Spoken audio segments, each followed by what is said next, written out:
السلام علیکم ورحمۃ اللہ وبرکاتہ۔ الحمد للہ الواحد القہار والصلاة والسلام علی النبی المصطفى المختار وعلی آلہ واصحابہ الاخیار، اما بعد۔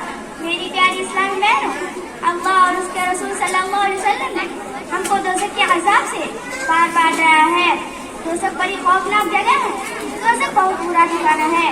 دوزخ میں آگ ہے، عذاب ہے اور بچھو ہے، طرح طرح کے قسم کے زہریلی جانور، طرح طرح کے خطرناک عذاب ہے۔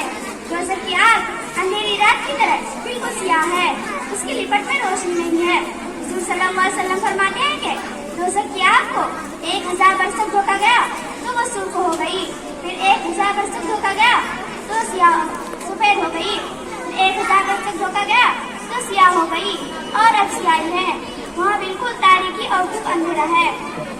رسول اللہ صلی اللہ علیہ وسلم فرماتے ہیں کہ تمہاری آگ جسے تم اپنے گھروں میں جلاتے ہو، دوزخ کی آگ کے 70 حصوں میں سے ایک حصہ ہے۔ صحابہ اکرام رضی اللہ عنہ نے عرض کیا، اے اللہ کے رسول، جلانے کے لیے تو یہی آگ کافی تھی۔ رسول صلی اللہ علیہ وسلم نے فرمایا، مگر دوزخ کی آگ اس آگ سے 69 گنا بڑھ کر ہے۔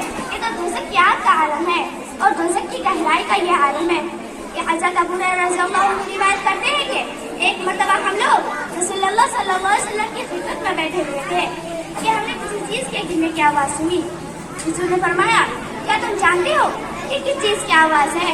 ہم نے عرض کیا کہ اللہ اور اس کے رسول ہی زیادہ بہتر جانتے ہیں۔ رسول اللہ صلی اللہ علیہ وسلم فرماتے ہیں کہ جہنم کی طرف میں پتھر گرنے کی آواز ہے۔ اللہ تعالیٰ نے اس پتھر کو 70 سال پہلے جہنم کے منہ پر گرنے کے لیے چھوڑا تھا، اب یہ جہنم کی طرف میں پہنچا ہے۔ جہنمیوں کو دیکھ کر جہنم بھڑک اٹھے گی، اس کے شعلے بلند ہونے لگیں گے۔